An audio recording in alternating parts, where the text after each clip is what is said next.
Hey, hey, hey, welcome to the attic. I am Manadad. I'm joined by my real life brother, frequent mythic drafter, Brobi1 Kenobi. Hey, hey, hey. And we're here to talk about Modern Horizons 2 as a limited format. And Broby, you were just saying you're not really familiar because you were out of the game when they released Modern Horizons 1. So you wanted to hear about the concept of Modern Horizons. So let me just state that real quick. It is a set that goes straight to Modern.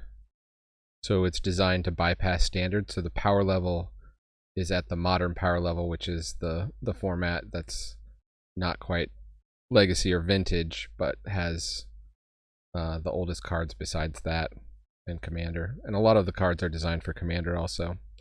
And the first Modern Horizons was basically, in my opinion, a slam dunk. The cards were amazing. They shook up tons of formats. They were really fun to play with. And the limited format was super deep, super dense. So many combos, so many hidden archetypes, things you could play with. Just an all-timer of a limited format. So we're going to find out if they did the same with the sequel here. Sweet, let's find out. So yeah, I'm going to break down the archetypes. I'm going to talk about some of the hidden decks I think you can draft that aren't the sort of officially supported two-color archetypes. I'm going to talk about top commons, I guess I'm going to talk about top uncommons because the uncommons are mostly the signpost cards. And that's and traps, constructed plants, combat tricks. Should have written all this down. Combat tricks and removal. What removal is there? The idea is this is sort of going to be like a supplement to people who do the card by card reviews. We're not really going card by card, but we're going to cover, I think, a lot of the stuff in a way that kind of puts it together for you. So when you're drafting, you're going to be able to see, okay, I want to, I see this kind of deck maybe open here. Let me move into it. What are the cards I need to build that? So, Modern Horizons 2, they did the spoiler and then they just like immediately released it on Magic Online. So it's been out since the 3rd. We're recording on the night of the 8th right now.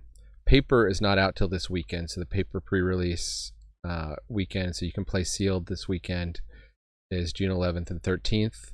You can also play, if you can't play in your local game store, you can actually go pick up a sealed pack and play over webcam on Spell Table, which I've done a lot of. It's a lot of fun. It's a good way to play with paper cards. And the website for that, which is actually official, mh2party.com. That's from Wizards of the Coast themselves. And then the official paper release is June 18th. You have a question about Spell Table? No, I just said sweet. You covered it that well. You can basically, they show you how to build a cardboard box. You can rest your phone on top of it, film down on your play mat, and basically, see your opponent's cards and stuff. I recommend doing it kind of with like a webcam and a laptop if you can, but you can do it with your phone. It seems like it's going to be more casual. You can just kind of pick up a game with anybody who's looking for a game at whatever time you log in on the Spell Table. Find more info on that website. So in a draft booster, and there are other types of booster for this set. There's the collector booster and the set booster.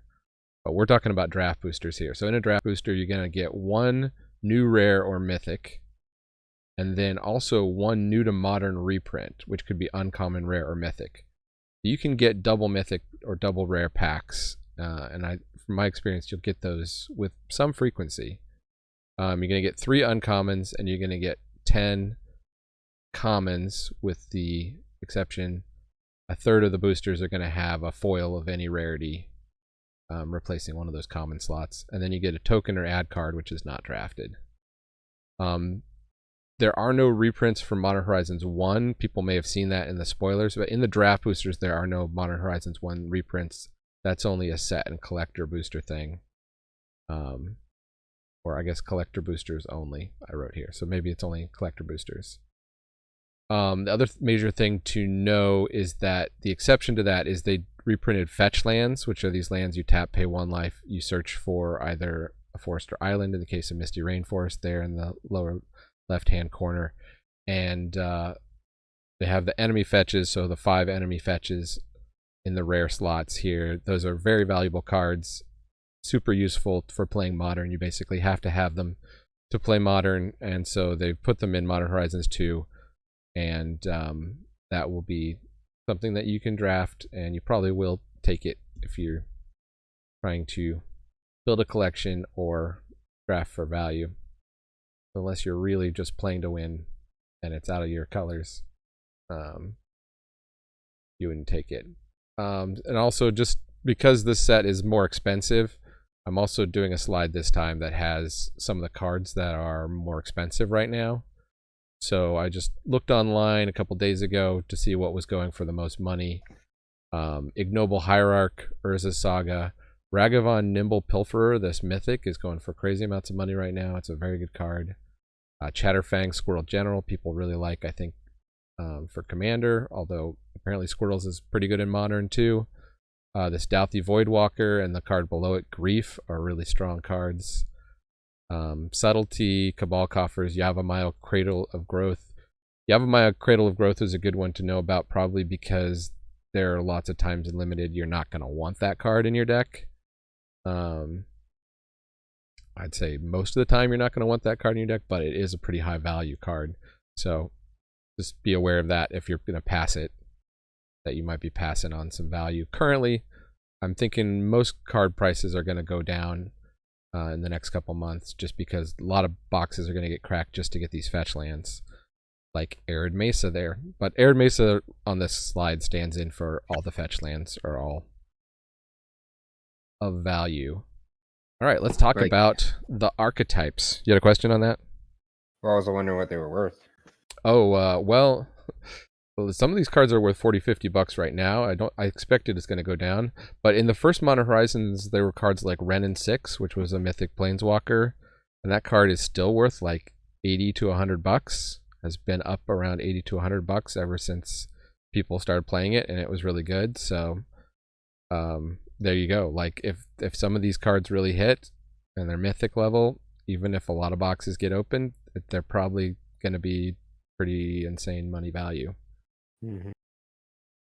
So most of these archetypes, I'm going to have a slide here with cards that are in those multicolors. Common, there's always one common and one uncommon, and then sometimes there will be a rare or a mythic rare that I feel like also kind of fits in that archetype, and I'll put it on the slide like in this case. So Golgari, green-black. The reason I put this archetype first is I think this has a good shot at being the archetype that people are going to think of when they think of Modern Horizons 2. It's all about making squirrels or other small tokens and sacrificing those for value, the quote-unquote aristocrats strategy. You can see that in these signpost cards here. Draykeeper is a 2/2 that also makes 2 squirrel tokens, and then you can give all your squirrel tokens Menace. Ravenous Squirrel at uncommon is pretty awesome. It's a 1-drop for 1, either green or black, so you can also splash it into other archetypes. Whenever you sacrifice, it's going to plus up an artifact or a creature. And there are tons of things that sacrifice in this set. It is a very complex set for more enfranchised players, as they say, like us. And it also is a sacrifice outlet. So for 3 mana, you can sacrifice an artifact or creature, gain a life, and draw a card. A lot of times black draw card stuff, you lose a life. This one is a gain a life. This is a very strong card. And then this mythic is pretty fun.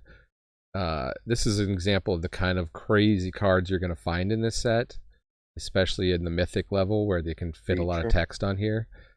This is a planeswalker, but as long as it isn't on the battlefield, it is considered a 1/1 insect creature in addition to its other types. That means tutor spells that tutor creatures or things that affect creatures in your library or hand also affect Grist, which is crazy. If something says discard a non-creature from your hand, you can't discard Grist because it's a creature.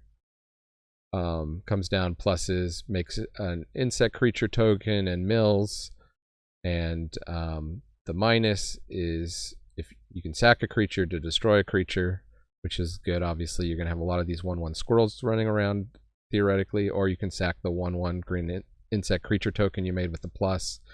And then the ultimate is not that far away, and it's each opponent loses life equal to the number of creature cards in your graveyard. And so if you're sacrificing a lot of creatures in your Grist deck, that's going to hit pretty big, although that's probably more of a constructed thing. But anyways, there are 3 planeswalkers in this set at Mythic. They're all black in some way, and Grist is one of them. So, Sweet. The green cards here, some of the rares you got, like Chatterfang, as we mentioned, is a 3/3 Forest Walk Squirrel. If one or more tokens would be created under your control, those tokens plus that many 1/1 green squirrel creature tokens are created instead. And then it's also got a black activation cost as a sack outlet. Similarly, at rare, you got this Chitter Spitter, which is an artifact that will let you make creature squirrel tokens specifically, and also power up your squirrels.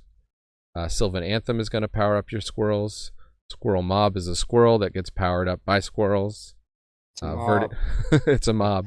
Verdant Command is like, what was that white thing where it puts 2 1/1 soldiers into play at instant speed? Yeah, Call to Arms. Yeah, Call to Arms. So they said, well, that's good, but we're green, so we have to be better than white. So you can do that, plus you can put a loyalty counter on a planeswalker, exile a card from a graveyard, or gain 3 life. Make a player gain 3 life. And the graveyard, the exile from graveyard stuff is relevant. We'll get to that more when we talk about removal for this set. Another one that's really cool here at Common is this Chatterstorm, which has the storm mechanic. You remember this mechanic from back in the Time Spiral days? When you cast the spell, you copy it for each spell that was cast before that turn. That includes your spells and your opponent's spells. Basically, they have a scale when they're designing cards that's like how powerful stuff is, and it's called the Storm scale, because Storm is a mechanic that's like at the top. And this is something you can get at Common. I mean, you can imagine you cast 2 spells and then cast your Chatterstorm, you're getting 3 squirrels. If you can do more, you get more. And Storm is supported in other archetypes, as you'll see. So I do think it's going to be relevant. Definitely, apparently been affecting the Pauper format already. This uncommon Scurry Oak might not look like much. It's a 1/2 with Evolve, which means it's going to get +1/+1 counters when a creature enters the battlefield under your control that has greater power or toughness, which you're probably going to do if you're just curving out normally with the creature deck. And every time you're putting a +1/+1 counter on Scurry Oak, and there are other ways to put +1/+1 counters on creatures, a ton of other ways, it's going to create a squirrel.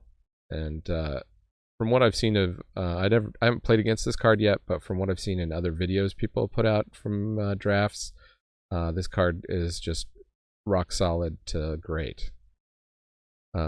Squirrel Sanctuary, another just specifically about squirrels. It's going to make a squirrel for 1 mana, and then whenever a non-token creature you control dies, you can pay 1 and bounce it back to your hand so you can make another squirrel, which is going to work with the Storm. It's going to work with a lot of stuff. Squirrel Sovereign is a lord for squirrels, just for 2 mana. And Glimmer Baron is a sacrifice outlet. You can sacrifice any kind of token. It doesn't have to be your 1/1 squirrels. It could be treasures, clues, food, all of which are running around quite a lot. And that's going to pump up. It's kind of like the old ATOG effect, a 1/2 with a sacrifice to get +2/+2 until end of turn. I guess that's okay.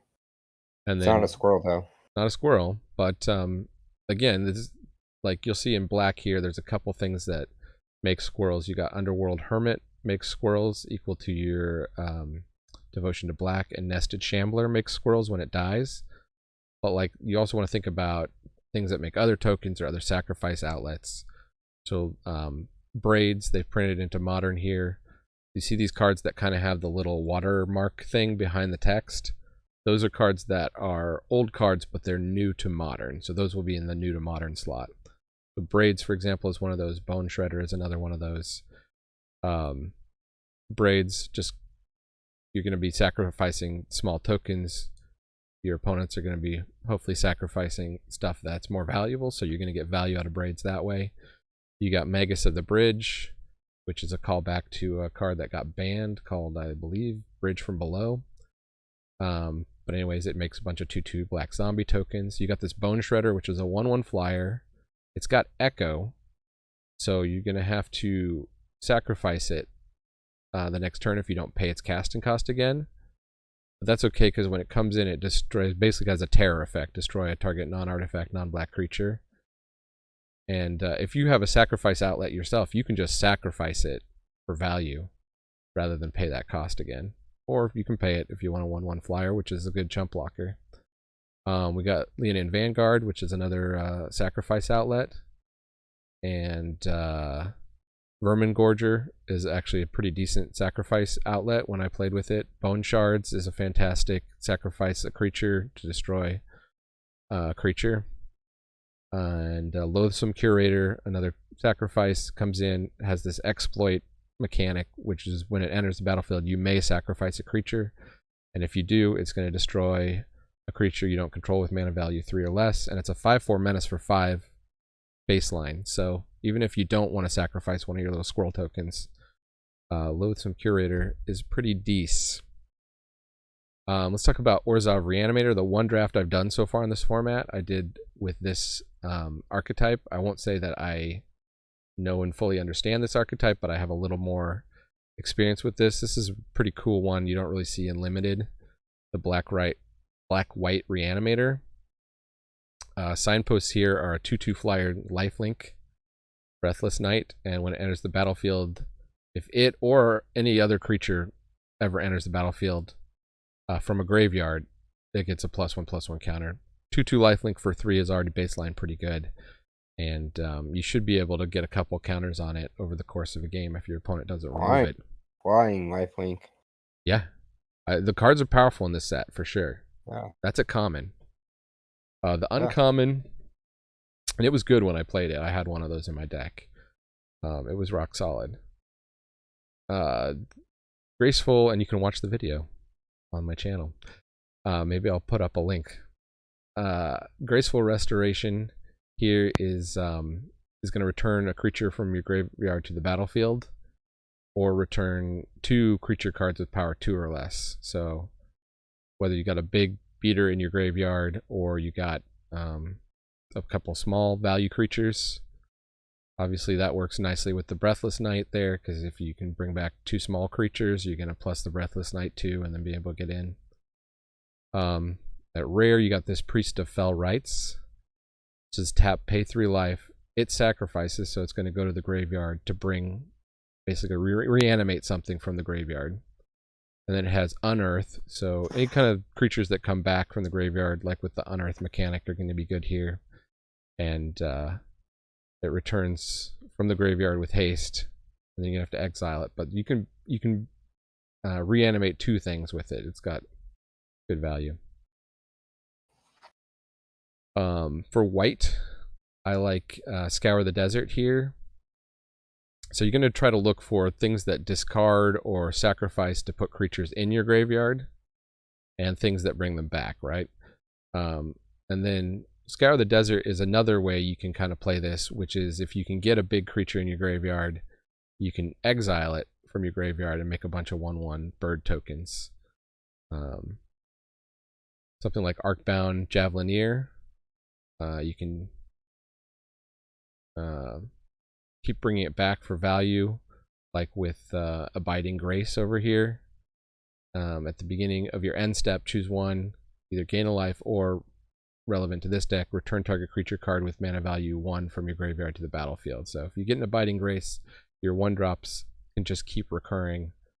You can use them as chump blockers or sacrifice fodder or whatever, and just keep bringing them back every turn with Abiding Grace.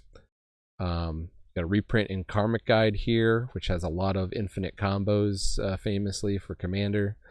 But anyways, it's a 2/2 flying protection from black. It's got that echo thing again, but when it enters the battlefield, you're going to return a creature card from your graveyard to the battlefield. So 2/2 flying body with bring back another big creature, which might be, for example, at common, 5/5 flying lifelink Glorious Enforcer. At rare, you got Timeless Dragon, which plane cycles, so it can put itself in the graveyard, and it's got Eternalize, so it can come out of the graveyard, so you don't even need to have stuff like Late for Dinner over here on the left-hand corner, which is return target creature card from your graveyard to the battlefield and create a food token. And that's 4 mana, so on turn 4 you can be getting something pretty huge out of the graveyard.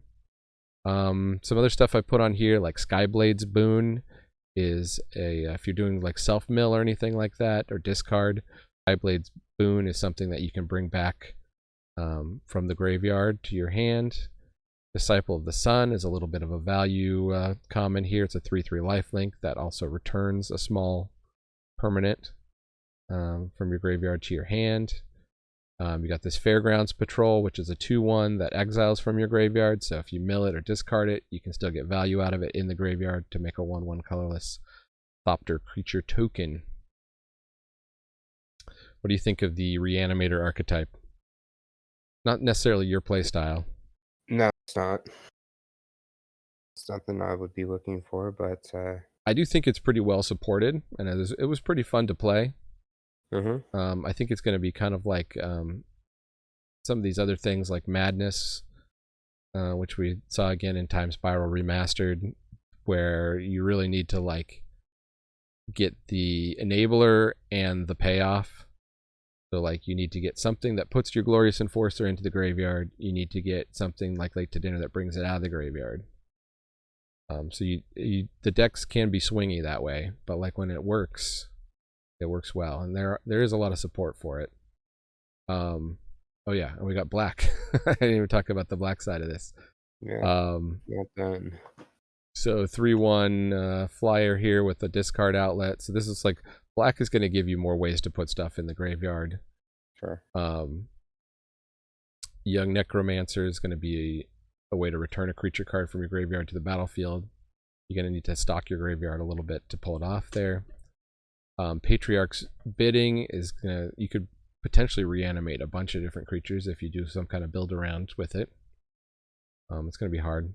This rare Persist is just a 2 mana, bring back a non-legendary creature from your graveyard to the battlefield with a -1/-1 counter on it. Crazy good. And you can combo that if you somehow get both rares here with Unmarked Grave, which is search your library for a non-legendary card, put into your graveyard, then shuffle. I don't think that's what you want to be doing. It's like wasting a card. Yeah, well, I mean, if you have a huge bomb in your deck, you don't even have to, like, if you're in this archetype, you can draft stuff off color, right? Because if you can reliably reanimate it, you can get a huge bomb off color. There you go. And bring it right back. Fodder Tosser, discard a card, deals 2 damage to a player or planeswalker. The one weakness of this archetype, I'm going to say, is like there's plenty of good removal in this set. So even if you do stick a really strong creature on turn 3 or 4, you know, you're not guaranteed to win if your opponent has held back their removal. Right. But you know, there's stuff like this, like Archfiend of Sorrows here on the lower left. It's a 4/5 flyer, and when it enters the battlefield, creatures your opponent control get -2/-2. Plus, you can unearth it. So if you can just get it in the graveyard, you can get it out, and you can possibly board wipe your opponents. Definitely get in a favorable attack the turn it comes out. Plus, then it's just a 4/5 flyer, which is no joke and limited. It's like Massacre Worm, basically, that comes back. There's this Mythic here, which I think is really for this deck, which is a 6/6 flyer. It's a bit overcosted. I mean, you're not probably going to pay hardcast it for 8, so the deck that's really going to shine in here is the Reanimator. Bone Shards, we talked about as a discard outlet, and a sacrifice outlet. Violent Entomber kind of does the same thing as that Unmarked Grave, but you're going to get a 2/2 Death Touch Body left behind. One of the guys who worked on the design of the set is this guy named Sam Black, who's a very famous drafter. And he said Violent Entomber is pretty strong. So he would have tested the set. So I think he maybe it's stronger than it looks necessarily, because a 2/2 Death Touch for 4 doesn't look that strong. But I mean, I feel like that's kind of better than the Unmarked Grave, where you're losing a card. yeah, That's really what you want to be doing. And yeah. one's I rare, mean, and yeah, one's leave a body maybe behind, and especially uncommon. a Death Touch body that's probably going to trade with something. Right. Like the Fodder Tosser and the Unmarked Grave, like they're there, but like you really just want to be getting card advantage. You've also got So stuff like this, like Discerning Taste, which is going to look the top 4 cards of your library, 1 into your hand and the rest into your graveyard, so that can stock your graveyard. And then there's this little mana dork creature, which is tap, mill a card, add colorless, called Millikin in the set, and that is a reprint. But be on the lookout for that if you're in that deck. All right, this is it Delirium Burn? And this is one of the craziest archetypes I think I've ever seen in a set, so I really want to get your reaction on this one. I played against it. It's super strong. This Storm God's Oracle doesn't look like much. It's a 1/3 with a plus-minus kind of pump ability. But when it dies, it deals 3 damage to any target. And I found it just completely shut down my ground game, because I could attack in, they could put 1 mana into it or 2 mana into it, trade with whatever I was attacking in with, plus kill another thing of mine. So it was fantastic. And then the other really fascinating thing about the Delirium mechanic here, which you see on the Prophetic Titan, is it's a 4 or more card types among cards in your graveyard thing. And so something like Storm God's Oracle, which is an enchantment creature, which you can literally pay 3 mana just to have it deal 3 damage to any target, to lightning bolt and put it in your graveyard. And then with that, you get 2 card types. You get enchantment and creature. Because the card types are like land, enchantment, creature, instant, sorcery, tribal. I'm not sure if legendary counts, but anyways, those are the card types. Prophetic Titan, it is 6 mana, but when it comes out, it's going to deal 4 damage to any target, or draw you a card. Look at the top 4 cards of your library, put 1 into your hand, the rest on the bottom of your library in a random order. So it's a 4/4, deal 4. Traditionally, these creatures that come down and shock are pretty good. And obviously, it's cluing you into what the Delirium deck wants to do. So this was really interesting, going through the card set and thinking like, okay, how does this apply? How do these cards apply to a Delirium mechanic? So you have things like enchantments like Dress Down, which is an enchantment that sacrifices itself, or Seal of Removal, which is an enchantment you can sacrifice to put an enchantment in your graveyard. So that's one way to get a card type in your graveyard. You also would like to play a lot of artifact creatures in this set, in this archetype. I wanted to draw special attention to Parcel Mirror, which is an artifact creature. You pay 2, sacrifice it, draw a card. So it's an artifact creature that can put itself in the graveyard. There's some creatures that surveil, like Foul Watcher, that's just going to kind of self-mill yourself, which is probably a decent way to get land into your graveyard. You have Raving Visionary, which is draw a card, discard a card thing. And then once you have Delirium, you're going to draw a card straight up. So the discard will help you get to Delirium. Scuttle Tide, another discard outlet with Delirium that makes crab tokens. These split cards like this, Said and Done, it's both a sorcery and an instant. So again, another card that's like 2 card types. Payoff here, Lucid Dreams, draw X cards, where X is the number of card types among cards in your graveyard. I think you pretty consistently be able to hit 3 or 4 if you build this deck correctly. So it's a 5 mana, draw 3, 4 cards. Or maybe 5. You get Altar of the Goyf in your graveyard, which is a tribal artifact. So that's another double type, tribal and artifact. In red, I put Harmonic Prodigy on here. A lot of stuff seems to be a wizard or a shaman.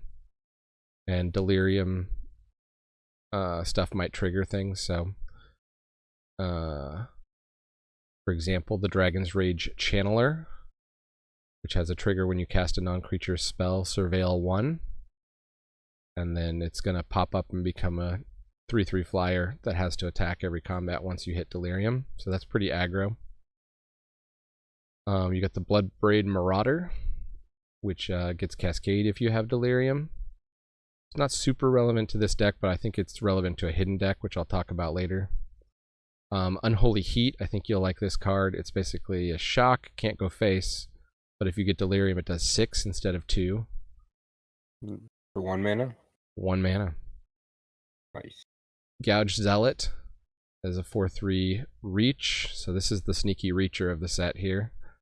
And if you get delirium when it attacks, it's going to deal 1 damage to each creature defending player controls, which is historically a very powerful effect. It's like the Goblin Chain Whirler type effect. You got stuff like Faithless Salvaging, which is going to be able to discard stuff for you. I also am considering this kind of a burn deck, so like stuff like Flame Rift I think fits really nicely into it. This is a card that I think is a more advanced player card, because a lot of people will go, why would I ever play Flame Rift? It deals 4 damage to each player. But if you're really going for a super aggro strategy, getting that last 4 damage, you don't care about your life total as much as your opponent cares about their life total, you know? So I think Flame Rift actually plays in this deck. You got a Mount Velis Manticore, which is an enchantment creature that's also a discard outlet. You got Ragavan, which is legendary creature. I can't remember if legendary is a card type. Leave a comment on some of these, the old Delirium cards that used to say which were the card types. But anyways, or on Lurgoyfs. Maybe it's just on Lurgoyfs. Brea's Apprentice is a way to sacrifice artifacts and get them in your graveyard. Fast and Furious is another both instant and sorcery, and again, Milliken is another way to just stock your graveyard for the Delirium to get the Delirium bonuses. Alright, here's the one I think you're going to play the most. Boros Modular. So Modular is a mechanic you can see on the Arcbound Shikari there. It's artifact creatures that come down with +1/+1 counters on them. And when they die, you get to move those +1/+1 counters to another artifact creature. So you can see how having a critical mass of these can just be ridiculously strong. If you watch the video, I faced a person who had a really good Boros modular deck, and they just it went off. It's just so good when it works, and it's just super low to the ground, super aggro. You don't need the Foundry Helix, but if you got it, it's pretty good because deals 4 damage to any target. So that can go face, or you can remove blocker, so you can get in with all your small modular stuff. At rare, there's this General Ferris Ruckerick, which can make 4/4 red and white golem artifact creature tokens. So, modular. Interesting ways to play it. You got this rare here, Esper Sentinel, which is going to get powered up if your modular creatures die, and you can put the +1/+1 counters on it. Going to start making your opponent have to pay a lot for their non-creature spells, or let you draw a card. You got stuff like Nettle Cyst, which is first of all, it comes down an artifact. And there's a lot of good artifact synergy in this set. Blue-white, which is the next one we'll see, is an affinity, artifact affinity archetype. But anyways, it's going to plus stuff up for each artifact or enchantment you control. You're going to control a lot of artifacts in this set. You got Zabaz the Glimmerwasp, which itself has modular, and also has a sacrifice outlet for artifacts, which is super useful for modular decks, because essentially the play pattern is you just attack with all your modular creatures. Whichever ones your opponent blocks, you sacrifice those, move the counters over to the unblocked creature, and get in for huge damage. At rare, this is Urza's Saga, which I faced a couple times in my video. It's super powerful. It makes artifact creatures that get plussed up by other artifacts. Mishra's Factory is an artifact land, so you can activate the land, move counters onto it. Very hard for your opponents to remove unless they have instant speed removal. You remember playing with Mishra's Factory back in the day, right? Mm-hmm. Yeah, I mean, I love that card. I have a lot of happy memories. It's now in Modern. It wasn't before.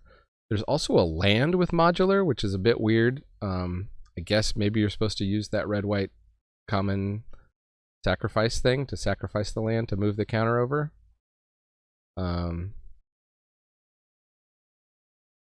The Sam Black article did say that the land originally didn't enter tapped and it was super broken. Like the only way they could get it playable was to have it come into play tapped. So take that for what you will. Power Depot? Power Depot. It doesn't look super strong to me, but I think, you know, in the right deck, you'll throw it in if you've got a couple ways to sacrifice, because it is an artifact land, so if you've got a couple ways to sacrifice artifacts, you might be able to get that modular value out of it. I wish it was like modular 2 or something. But anyways, Arcbound Javelineer is modular 1, but you can tap remove X +1/+1 counters to deal X damage to an attacking or blocking creature. So it's kind of like Icatian Javelineer, if you remember back from when we used to play Fallen Empires. Mm-hmm. Yeah. But a modular. And so think about it, you know, your Arcbound prototype, the 2/2 for 2 over there dies. You put it on the Javelineer. Now your opponent has to worry about 3 damage anytime they attack or block off the Javelineer. This Mouser at common seems like it's a really good for, well, I mean, it is good for the archetype because it's modular 1, but it's also lifelink. So if you plus it up a bunch, then you got a big lifelink cat that's hitting. That's also modular, so if it dies, it's going to move the counters over. As long as you can keep an artifact creature on the board, it becomes really hard for opponents. And when we talk about removal, I'll talk about that because I really think exile effects are huge just because the modular deck is so powerful. You don't want your opponent to be able to just keep moving the counters around. Artifact creatures that fly are really good. Ornithopter of Paradise, or this Barb Spike, which creates a 1/1 Thopter artifact creature token, and is an equipment. If you want an instant speed sacrifice outlet that's also like a combat trick, you've got Caprachrome, which is a goat artifact creature. Flashes and it's 2/2 vigilance with Devour artifact 1. So as many artifacts as you want to sacrifice, it's going to get that many +1/+1 counters on it. It is not modular, so then if your opponents kill it with all the counters on it, those counters are gone. But that is the white side. The red side, more sacrifice outlets, Brea's Apprentice, Goblin Bombardment, which is just so insanely good. That was the one that my opponent played against me. It's a free sacrifice outlet, which you know about sacrifice outlets, it's just super strong. There's this Extruder, which I'm not too high on, but it is a sacrifice an artifact, put a +1/+1 counter on target creature. So it seems like you could play it in the deck. The echo cost is pretty steep, but you can sacrifice it to itself, I guess. So baseline, it's like a 4/3 sacrifice outlet that you eventually cash in for a +1/+1 counter. Doesn't seem that good. Dermotaxi is a vehicle that can become an artifact creature. So you could power it up with your modular creatures, sacrifice them off, make a huge Dermotaxi, and hit in. Monoskellion, kind of similar to the Arcbound Javelineer. You're going to remove +1/+1 counters to deal damage. That doesn't have to be attacking or blocking, so it's a bit more proactive. Mere Scrapling is an artifact creature that self-sacrifices to put a +1/+1 counter. The red modular creatures are Arcbound Slasher, Arcbound Tracker, Arcbound Whelp, and they're all seemingly very good. The Slasher is really interesting because it's modular with Riot.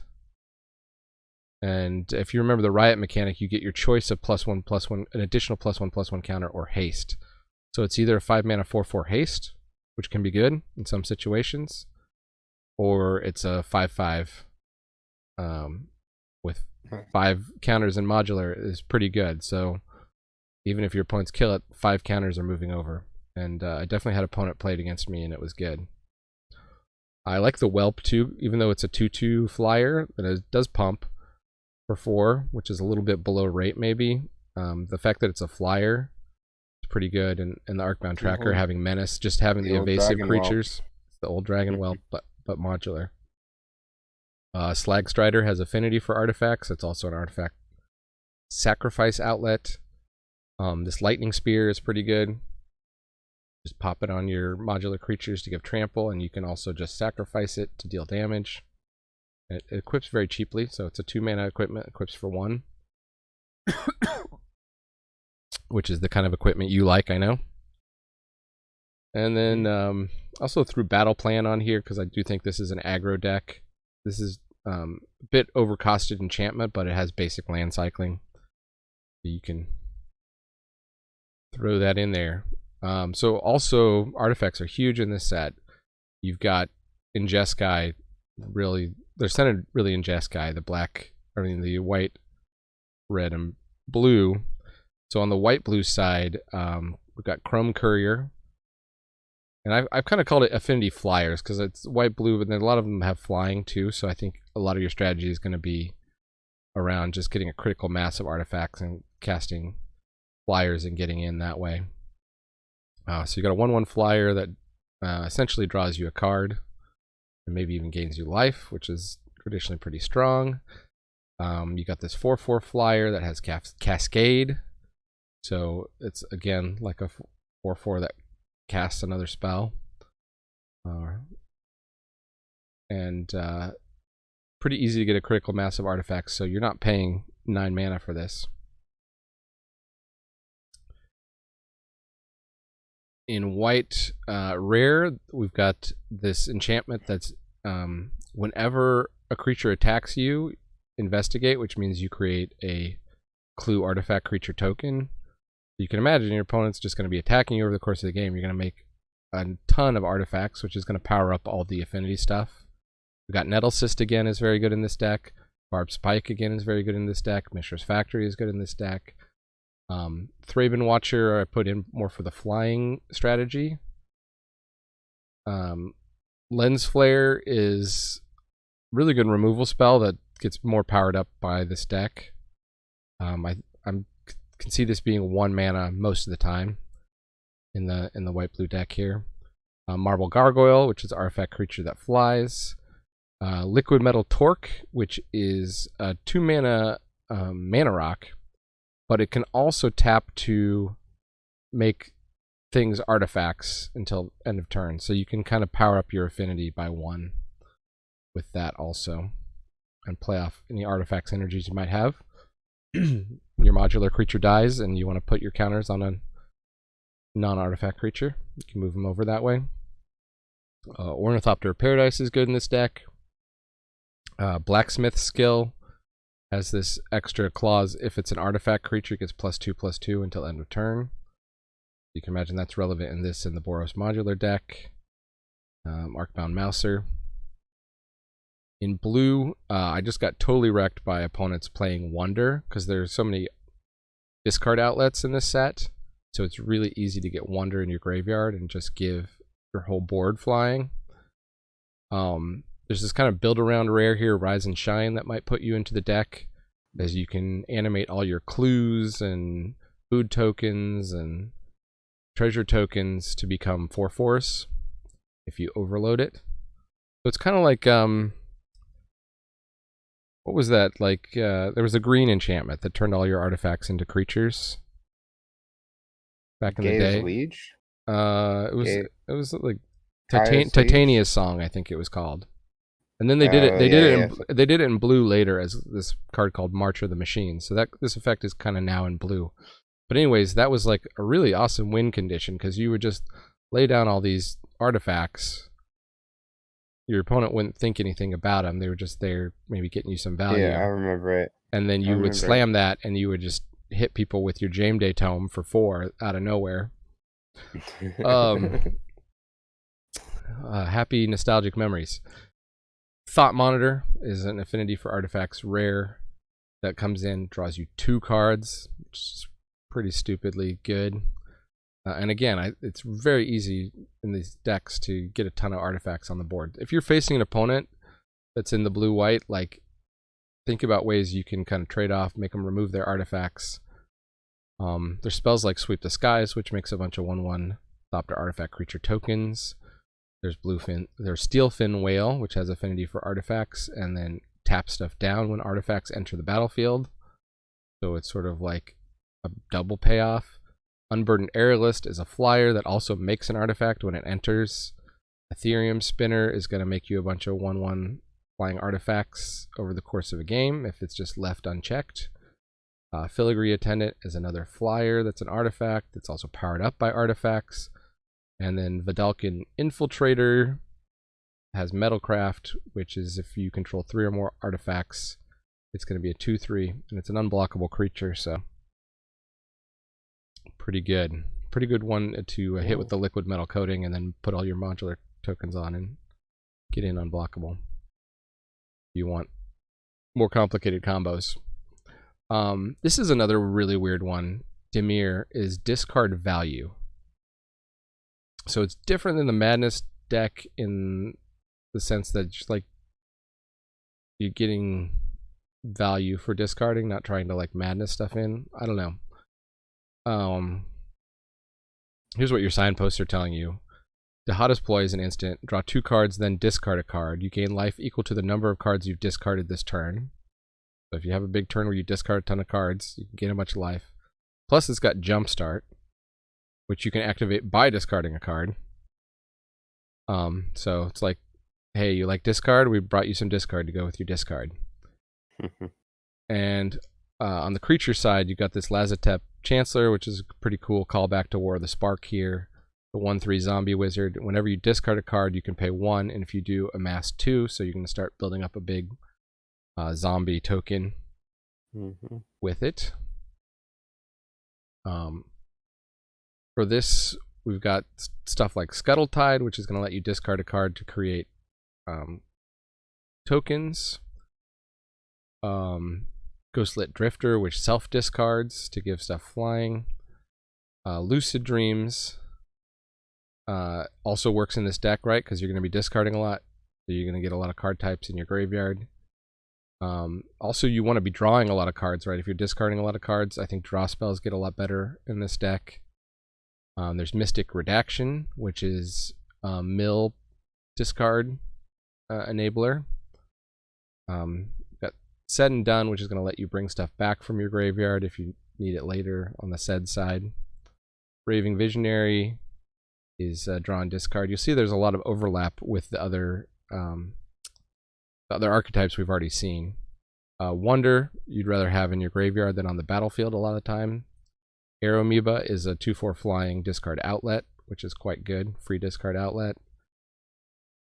Mythic, you can get this Delvable Dragon, which is a 3/3, but it enters the battlefield with a +1/+1 counter for each instant and sorcery card exiled with it. And then as you exile other instant and sorcery cards, you can plus it up more.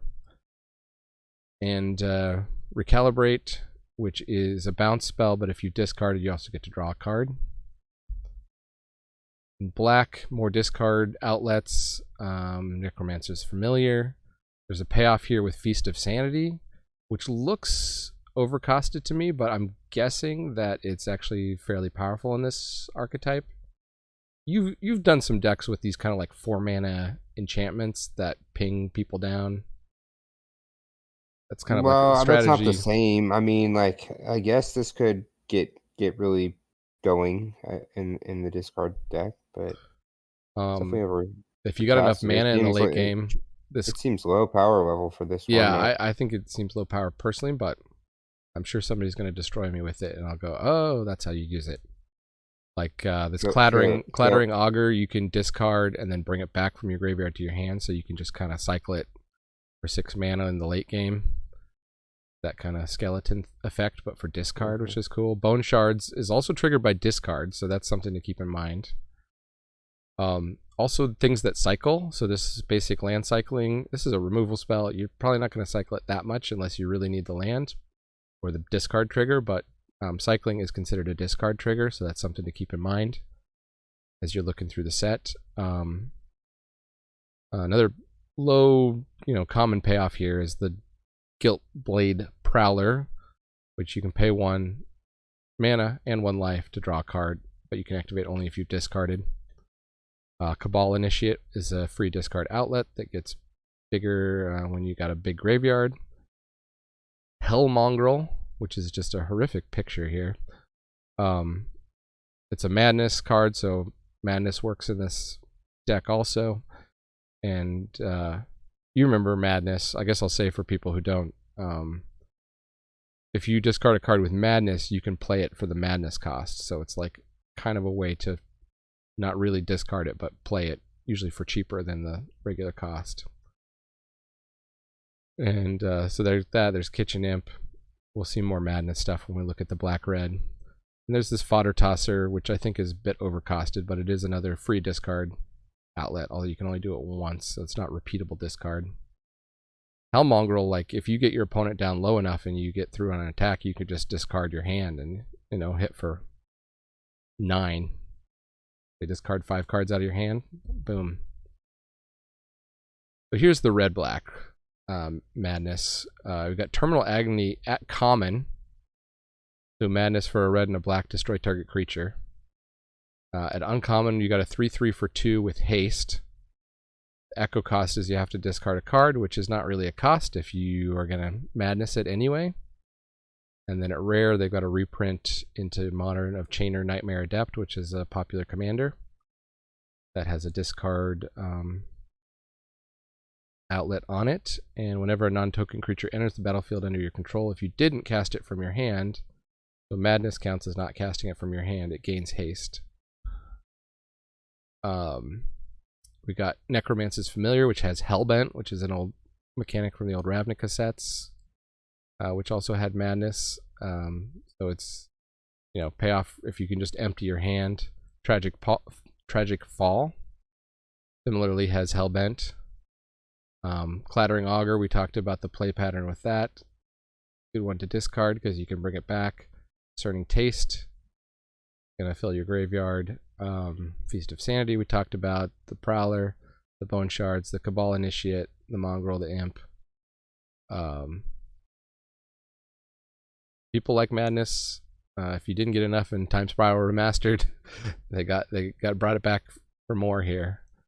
Nice. I do think some of this stuff is for constructed, but I mean it does seem super well supported. You just have to remember to get enough the discard outlets if you're going to play the Madness decks. The discard outlets are key. In red, Blazing Root Wallow, which has Madness of 0, but it is only a 1-drop.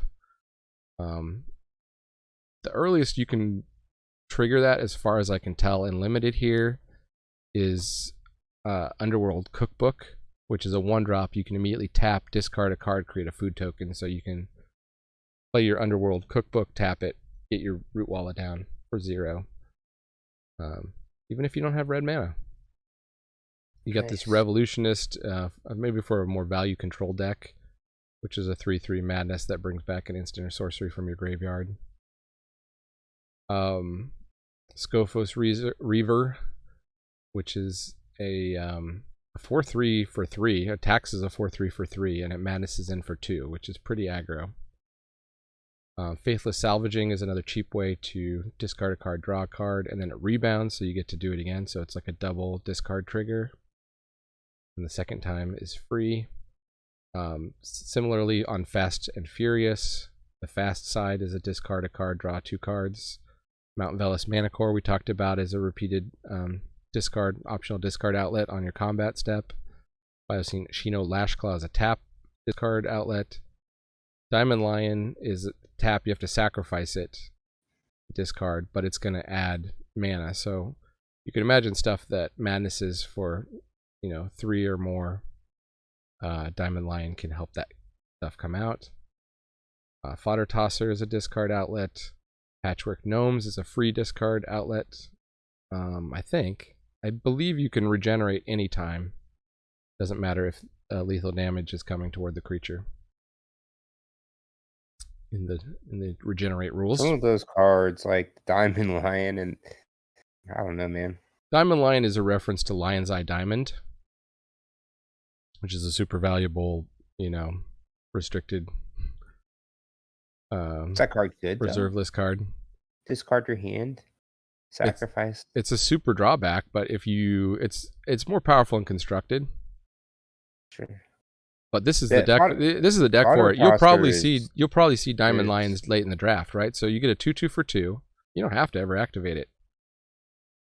But late in the game, if you got one Madness card in your hand, you can discard it, power up, get a bunch of mana. Or if your hand's empty, just discard it. You know, just sacrifice it, get 3 mana for some activated ability. Right, like that dragon that pumps for. This doesn't sound appealing. Yeah. Fodder Tosser not being an actual like wall, like some of the other like,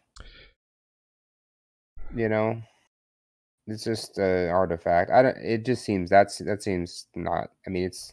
Yeah, I 3 mana. I don't like it. I don't like Fodder Tosser very much at 3 mana. If it was 1 mana, in a lot of these decks, I would like it. Or I guess if it would be too powerful at 1 mana.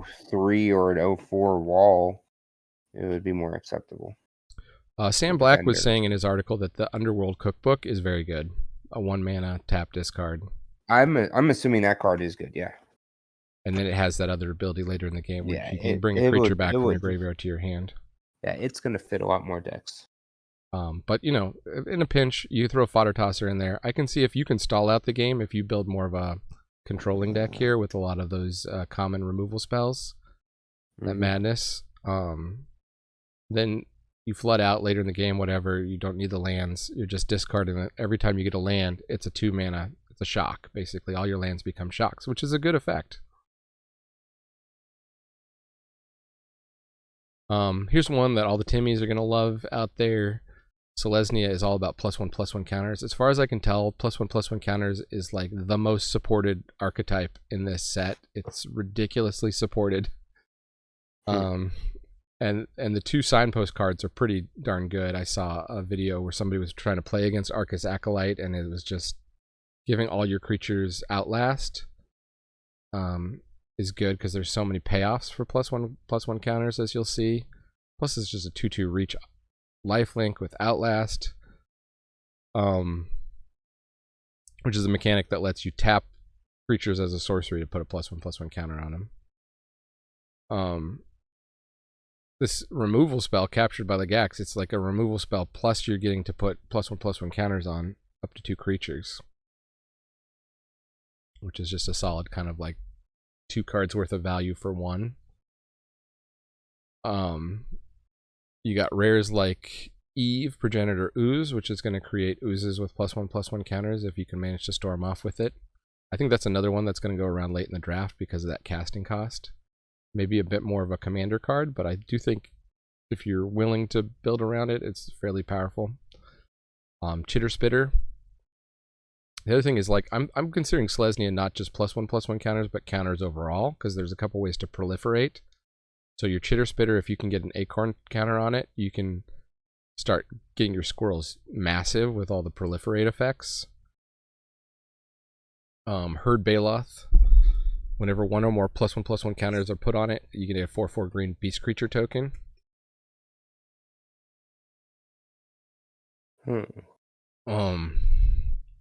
Glinting Creeper enters with +1/+1 counters. Scurry Oak, we talked about, is going to get a couple +1/+1 counters over the course of the game, and you're going to be able to put more +1/+1 counters on it in this deck. Ren's Run Hydra, which is like a tongue twister. Enters with +1/+1 counters, and then it has Reinforce, so you can discard it and put +1/+1 counters, which I believe you can use as a combat trick. And also, yeah, on the Bannerhide Cruciak also has Reinforce and Scavenge, so it has 2 ways to put +1/+1 counters on stuff. Plus, it's a 4/4 trample for 4. This Bannerhide Cruciak is like the green 4 mana common that's just super awesome and solid in this set. Dusk Shell Crawlers, similar effect we've seen. This time it's an 0/3 that comes down. You get to drop a +1/+1 counter and give stuff trample. Deepwood Denizen has a draw ability that costs less for each +1/+1 counter on creatures you control. which I think you'll be able to get down to 2 or 3 mana pretty easily in this deck. So if you stall out a 3/2, first of all, it's a vigilance, so you can attack with it and draw a card in the same turn, which is fantastic. The fight spell has proliferate printed on it, the 2 mana fight spell in this set. Oh, nice. And Urban Daggertooth also proliferates. Proliferate, as we saw in War of the Spark, can just get super ridiculously powerful when you got a big board of stuff with counters on it. On the white side, you've got like this Disenchant that also drops a +1/+1 counter. You got the Caprichrome. We talked about all the modular stuff is all +1/+1 counter based. There's a bunch of artifacts that have +1/+1 counter synergies. Here's one of the bigger payoffs at uncommon, the Constable of the Realm, which is a 5 mana 3/3. But when it deals combat damage, you can put 2 +1/+1 counters on it. So it's going to become a 5/5 if you manage to get it in. But you don't have to get it in because there's, as you've seen, tons of ways to put +1/+1 counters on things here. And anytime you're putting 1 or more +1/+1 counters on it, you get to exile up to one other target non-land permanent until it leaves the battlefield. So you can just start eating your opponent's board.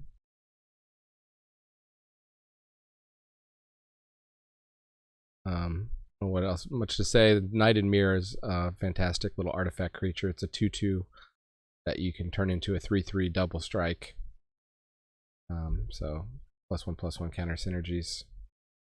Plus, as we know, giving something that's been plussed up with counters double strike is very good. Yeah. I had mistyped there. Should just read Gruul - Ramp Storm. I didn't have time to do much proofreading. It's late at night. I want to get this out before the set is out in paper. So this is cool. This is Green Red is Storm, which we, again, if you liked it in Time Spiral Remastered, here it is again. You got a 2/2 that's making each green or red spell cost 1 less to cast. If the spell is both red and green, it's still only going to reduce it by 1. I looked that one up. You got Road to Ruin, which is going to ramp you. So ramp is really good in this deck because you want to build up to a turn where you cast a ton of spells. And you got Ruin Side, which you can cast from your graveyard. So it lets you cast from your graveyard. A rare that might put you into this deck is the Territorial Kavu, which is going to get powered up by the number of basic land types you have, which this deck can do because you're going to try to get those ramp spells that fetch the basic lands. And then whenever it attacks, you can discard a card if you do draw a card, and you can exile up to 1 target card from a graveyard. And you'll know the decks that's relevant against. The Delirium decks and the Orzhov Reanimator decks, that kind of graveyard removal is going to hit particularly hard. So Storm, we talked about Eve as a Storm card. Thrasta Tempest's Roar is a kind of a fun mythic you could play in this deck. It's cost 3 less to cast for each other spell cast this turn. And it's a 7/7 trample haste with trample over planeswalkers, and it's hexproof the turn it enters the battlefield. Hunting Pack is another Storm card. It is 7 mana, kind of tough. But there's a couple ways to cast spells for free. If you look down on the bottom row there, Rift Sower, anything with Suspend, Gay as Will, in the lower left there. The turn that comes down, that casts, and you didn't put any mana into it. So if you can kind of time out where you're going to have one of these Suspend spells land with your Storm cards. Batterstorm we talked about. Tireless Provisioner, you can create treasure tokens, so you can kind of build up to cash in your treasure tokens on a big turn. Similar with Fey Offering, anything that creates treasure tokens. Terramorph is going to ramp you, and then it has Rebound. So at the beginning of your next upkeep, it's going to cast for free, so that's going to get your Storm counter up 1 for free. Squirrel Sanctuary, you can essentially bounce it and replay it a bunch of times. If you got a sacrifice outlet and enough creatures. So that's pretty cool. Abundant Harvest is just a 1 mana green spell that's going to cantrip you. Red has Strike It Rich, which is a 1-mana red spell that's going to make a treasure token there on the bottom row.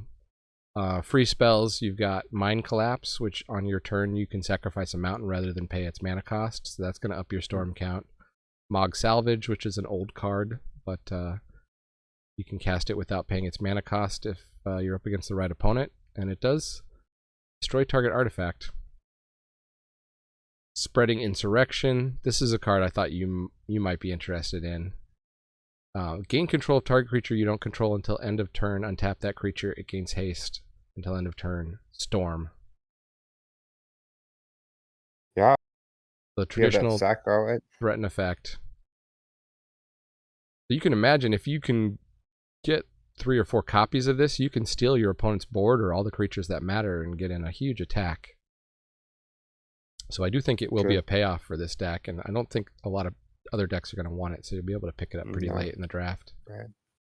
You got Galvanic Relay, which is kind of a good card in this deck, I think, because you can kind of have a mini storm somewhere in the middle of the game and exile a bunch of cards from your library, and then hopefully hit another storm card with it, or just get a bunch of, spells, get a bunch of value out of it. Gargadon is a suspend card. Bloodbraid Marauder has Cascade, so if you have enough 1 casting cost spells, and hopefully in this storm deck you're going to have a bunch of those to help you storm, Bloodbraid Marauder is kind of going to be a 2-for-1 because it's going to cascade. As long as you have Delirium, it's going to cascade in one of your 1-drop spells. Faithless Salvaging also has Rebound, so that's going to get a free storm cast. What do you think of this Captain Ripley Vance? It's a 3/2 pirate. Whenever you cast your 3rd spell each turn, put a +1/+1 counter on it. It deals damage equal to its power to any target. I don't know, man. I'm just like the double spell in Kaldheim was a bit of a miss, I thought, because it was hard enough to double spell. Like there were certain cards. You're like not the one that gonna made the triple flyer. spell all that many times throughout a game. So yeah, I mean, so you're gonna get 4 damage sometime. I think it's more of a supplement to your storms cards. I wouldn't necessarily go on hit. So I think you just have to be like, in a good storm deck, it's gonna hit at least once. So you just gotta factor that it very well may hit at one point and just like adds to the overall storm, basically. Yeah. I mean, you could play. You could kind of play a red-green stompy deck that doesn't have any storm cards per se, just like good value stompy creatures, and then maybe a bit more on the aggro side and try to hit. Captain Ripley Vance could play with in that kind of shell. But I do think I'm not high picking Captain Ripley Vance personally. Also a legendary, so you can't stack them, so you can't like get out 3 Captain Ripleys and then storm off and hit for a ton. Just go face to your opponent for 12. Simic tokens. What does Simic like to do? It likes to get value, and there's just a million ways to get value with tokens in this set. We've got the Wave Sifter, which evokes. When it enters, investigate twice. You got the Combine Chrysalis here at uncommon, which gives creature tokens you control flying, and then it has a sacrifice a token outlet, which is going to make a 4/4 green beast, which is going to be a flying 4/4 green beast as long as Combine Chrysalis remains on the battlefield. We got Lonus, Cryptozoologist at rare, which might put you into this deck. I think it's a bit more popular as a commander card, but definitely play it in this deck. Whenever another non-token creature enters the battlefield under your control, investigate. And investigate is the thing where you make the clue token, which is a 2-tap you don't have to tap. 2 sacrifice it to draw a card. Which you and I were out of the game when they did that mechanic, but it is considered a pretty powerful mechanic to be able to make clue tokens. And it has this other weird ability where you sacrifice X clues. I think just 2 mana, 1/2, play it, cast your creature spells, they all get investigate, They all just basically come with an extra 2 mana at any point. You get to draw a card. It's pretty good. Plus, there's lots of things you can do with your tokens here. You got the 3/1 flyer that makes a token. We got this 2/1 that's going to make tokens. We got Floodhound, which is 1 mana creature that can make tokens. We got Hard Evidence, which is a sorcery that makes a creature and a token. Junkwinder has affinity for tokens, so it's a 5/6 that comes down. And then it's also a payoff. Whenever a token enters the battlefield, tap target non-land permanent an opponent controls. It doesn't untap during its controller's next untap step. I know you like to play effects like that. You were a big fan of the Archipelagore. This to me kind of looks like the Archipelagore of this set. We got Rise and Shine, which we talked about. Just win con, just turn all your tokens into 4/4s and smash. You can splash white and get all the affinity payoffs for it. Specimen Collector is a 2/1 that creates 2 tokens, and then when it dies, you're going to get to create another token. You're going to get to copy a token. This is a fun card. Academy Manufacturer. If you would create a clue, food, or treasure token, instead create 1 of each. Clearly, even though it's an artifact, clearly its best home here is in the Simic deck. Also, this other artifact, Sanctuary Raptor. If you control 3 or more tokens, it's going to get +2/+0 and first strike when it attacks. So it's a 4/1 first strike flyer, which is pretty good. On the green side, Eve makes a bunch of tokens if you can storm off with it. Chatterfang is a token doubler. Bitter Spitter is a token creator. Crack Open is artifact enchantment removal that also makes a token. Glimmer Baron, as we talked about, is a common that can get pretty ridiculous if you can make a lot of tokens. Fey Offering makes a ton of tokens. Orchard Strider is a big creature that comes in and makes tokens. You can also basic land cycle it, so it's pretty much never a dead card. I like there's a cycle in Wooburg of these basic land cycling cards, and I like them a lot because they're just basically never dead. And they also let you splash stuff very easily. Squirrel Sanctuary, the repeatable token maker. Timeless Witness is a good value creature that you can also bring back from your graveyard as a 4/4 black zombie token. Tireless Provisioner is sort of like a take on a famous Investigate card called Tireless Tracker. Except this one, when land hits the battlefield, it makes a food or a treasure. People have called it Tireless Snacker. Verdant Command creates 2 tokens. What's he doing? The Tireless Provisioner. It's like eating in a hole or something. Got your treasure. It's got your.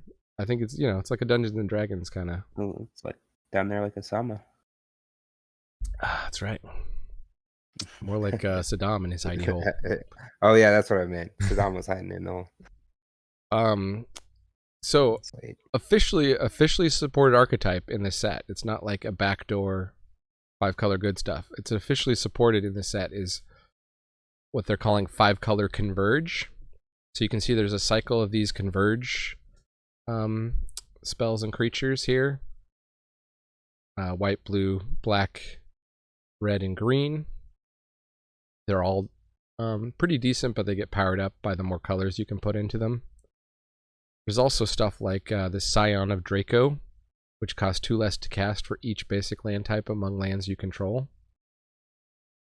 And it's a 4/4 flyer that gives each creature you control Vigilance, Hexproof, Lifelink, First Strike, or Trample, depending on the color of the creature. Territorial Kavu also has Domain, which gets powered, so it's going to get powered up.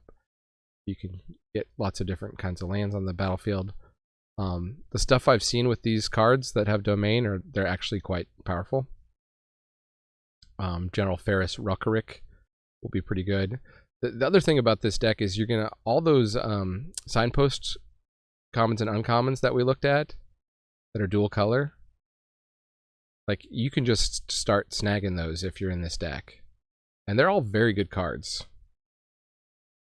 And then you play something like General Ferris Ruckerick, and as you play those really awesome multicolor cards, you're also going to get 4/4 golems. Sanctum Weaver is a rare that can go in this deck because it lets you add mana of any color. There's also that O2 flyer that adds mana of any color. Stuff like Road to Ruin goes in this deck. So on the converge stuff, like, how does that work exactly? You're creating an X, and then that's of the amount of different types of mana?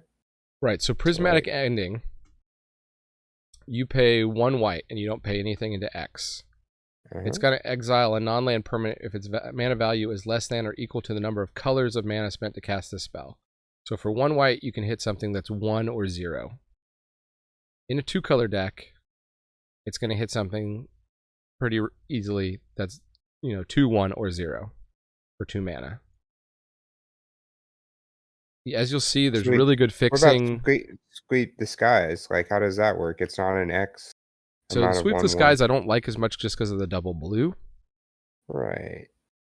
So you're only going to get 1 bit of converge for that. So you're going to put the blue into the blues. So you're going to cast it for 6 at maximum. And you're going to get 5 1/1 flyers for 6. I don't think that's a great value. I mean, a bunch of 1/1 flyers. There's a bunch of archetypes that works nicely in, but it's not as easy to get all that going down. Like I'd say that's probably the worst of this cycle.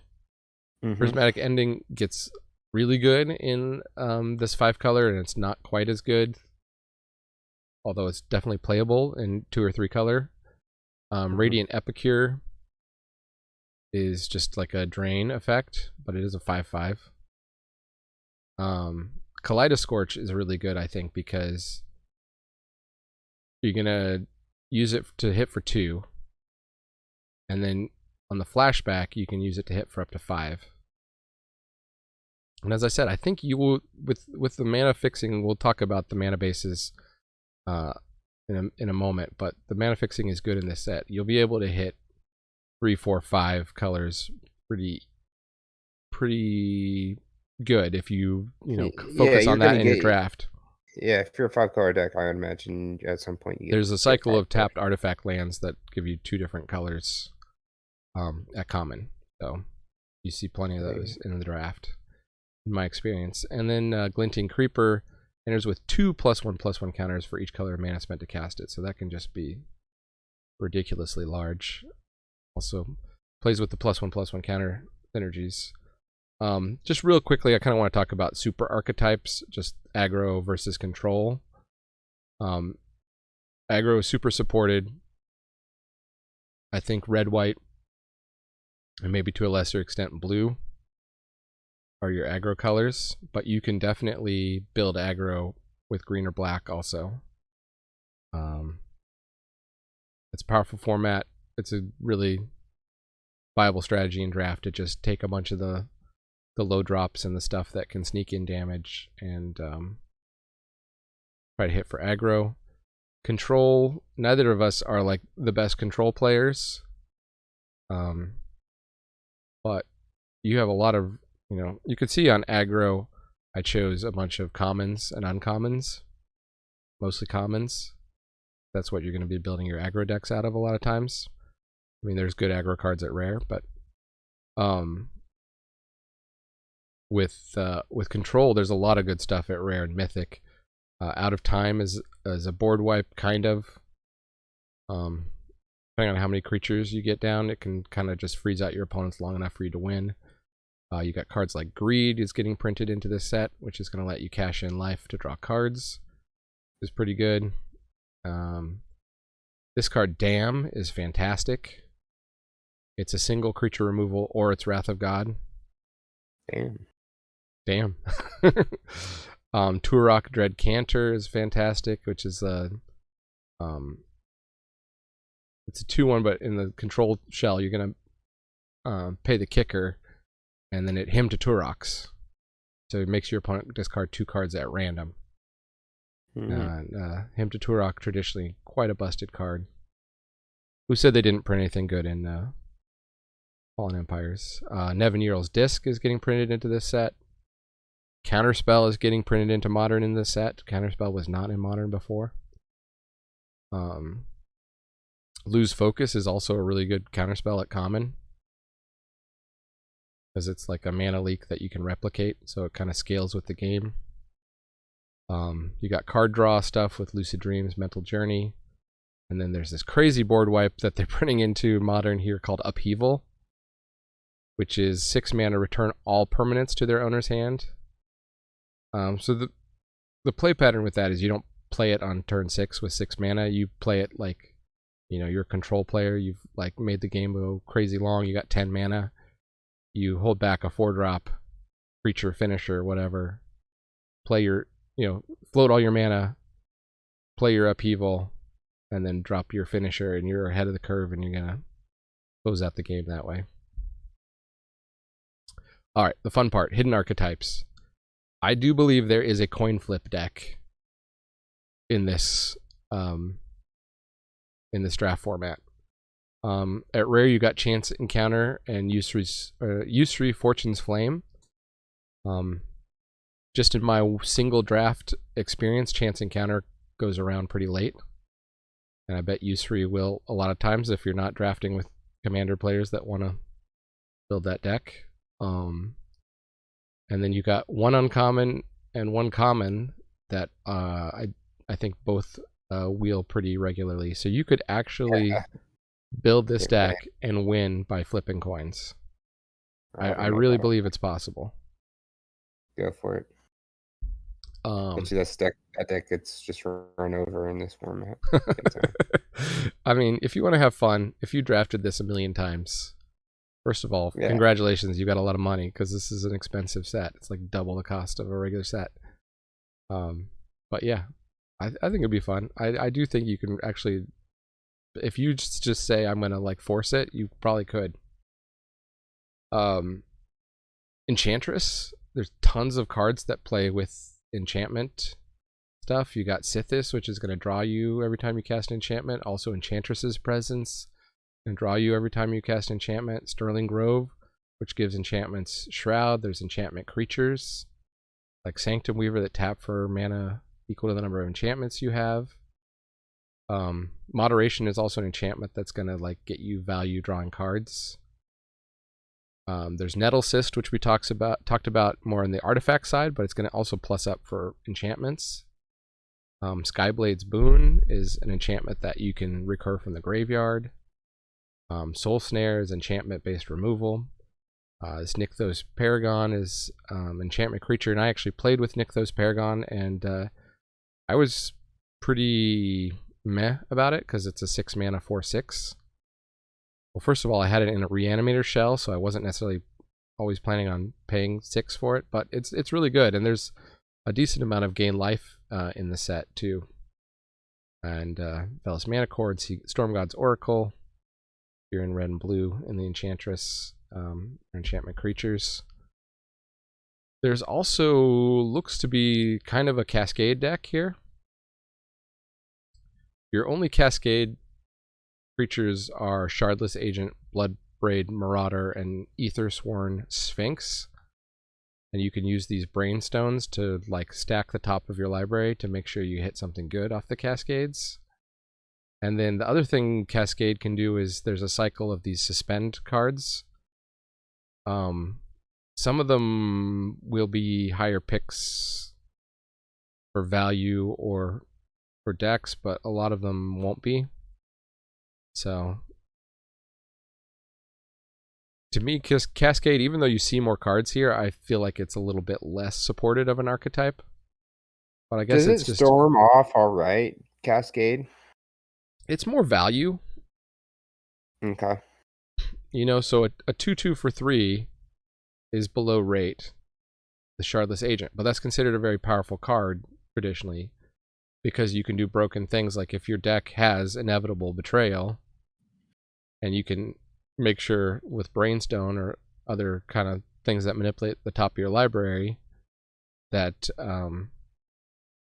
you're going to hit it, then you play your 3-drop and you immediately go in, it casts Inevitable Betrayal, which is essentially a 0 mana card, because you can only cast it by a suspend normally. But with Cascade, you cast it off the top of your library, and that's going to let you search your opponent's library for a creature, put it into the battlefield under your control. So effects like that.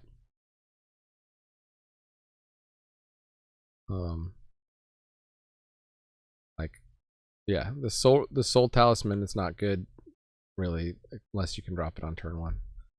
We'll talk about that later. Life gain. So I think you really only want to play your life gain build around if you get Nykthos Paragon, because when I played it, when you go off with it, it's pretty good. The key thing about it is whenever you gain life, you may put that many +1/+1 counters on each creature you control. So stuff like Healer's Flock, that's going to gain 3 life a hit, is going to plus up your whole board by 3. And it just snowballs out of control ridiculously fast if your opponent can't deal with it. I had it with Vermin Gorger, so that's my little combo in black-white, but there's plenty of lifelink throughout the set. As a secondary, the Glorious Enforcer is quite good with it, but it is a 7-drop. The 5/5 flyer that will have double strike a lot in decks that just have incidental life gain, so you can use it. Anyways, that's why I put question marks on the ones that I think are pretty questionable. Mill, I do think it will be possible to build Mill. The main way you're going to do it is the Mystic Redaction uncommon, and do it in the blue-black discard shell probably. But there's also this rare Fractured Sanity, which mills an opponent for 14 cards, which is insanely good and limited. I think just build a controlling deck, hope to hit Fractured Sanity at some point, and win. You can also just try to mill your opponents for value, so like Douthie Voidwalker, whenever a card would be put into opponent's graveyard from anywhere, you exile it with a void counter, and then you can sacrifice Douthie Voidwalker. So the goal is to mill something of your opponent's that's really big and powerful. It gets exiled with the void counter, and then you sack the Douthie Voidwalker to play that thing. You can also play a rare like Necrogoyf or Dermotaxi, get value out of your opponent's graveyard getting milled. We saw that other archetypes are more about self-mill. You might think there's a Merfolk archetype hidden in this format, but I believe these are all... The Merfolk cards are really for the modern Merfolk deck. They're not for limited. I mean, they're decent cards in limited, but they're not like an archetype you can really build around. But you might read Svylon. You might open Svylon, pick one, pack one, and go, oh, has indestructible as long as you control at least 2 other Merfolk. Well, there's no common Merfolk. There's just these 2 uncommon Merfolk. So good luck with turning on that part of Svylon in limited. On the other hand, Svylon is a 3/4 that draws a card whenever it attacks. So still good in limited. But I wouldn't go ham on drafting Merfolk.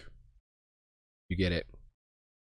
Other questionable one, this is an archetype I know you like, which is like the Steal and Sacrifice archetype. It's always good. Your main ways to do it are the Spreading Insurrection, which we talked about, and this Gayadrone Dihada Planeswalker, if you get lucky enough to open that mythic. Its minus can gain control of creatures, so you can slowly but surely steal multiple creatures with it.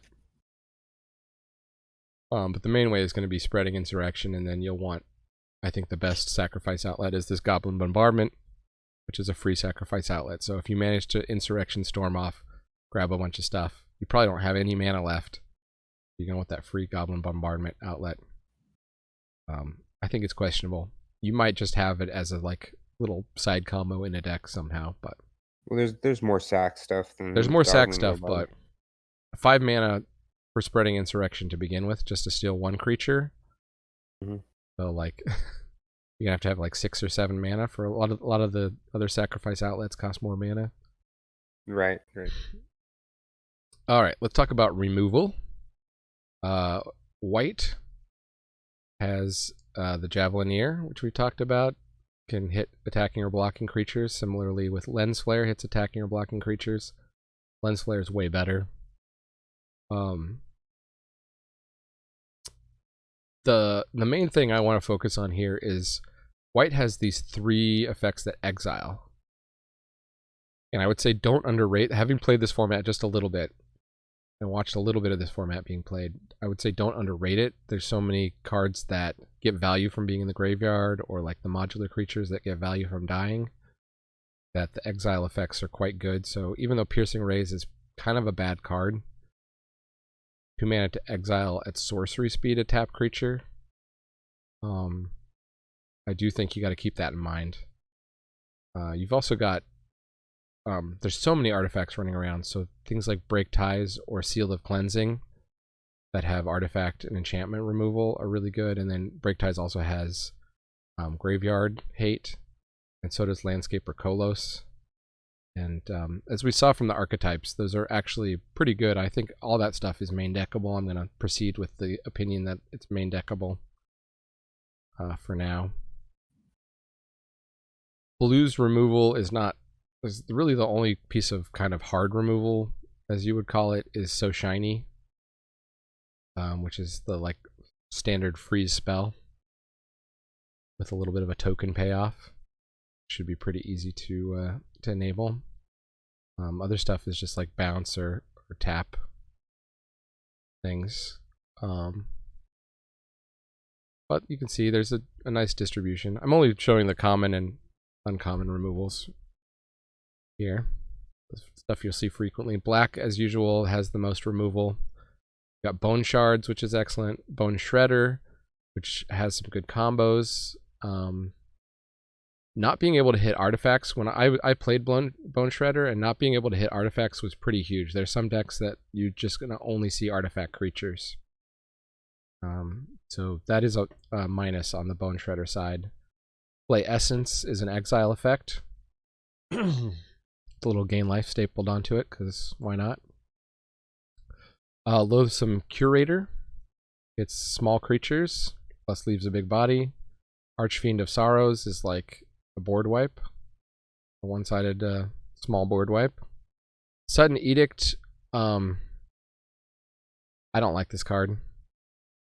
Edict effects in limited are just not usually good. You could sideboard it in if your opponent's just playing a few creatures, if they're like a control deck or something, and they just have their finishers. Plus split second means it can't be countered.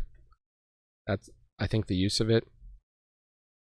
But here, these other 2 common removals, Tragic Fall, 2 mana, -3/-3 instant speed, or Hellbent -13/-13, essentially kill anything in the late game. And World Weary, which is -4/-4, which kills most things in this format. Plus, it's got basic land cycling, so you can cash it in if you need to get land drops or whatever. And I like those a lot. Those and Bone Shards, all really strong removal for black at common. That kind of shows you the power level of this set. Red likewise has a lot of removal here. There's some creature-based removal. I don't know if you want to count Captain Ripley Vance, because it's not going to go off that often, in our opinion. No. But it's on here. The Flame Tongue Yearling, however, is quite good. So it's got the multi-kicker. You're going to be able to come in, I think regularly for 4 mana, hit, bolt something for 3. And then as the game scales up, you're going to hit stuff for more. So it's this creature with removal. Mount Velis Mana Core lets you discard cards to...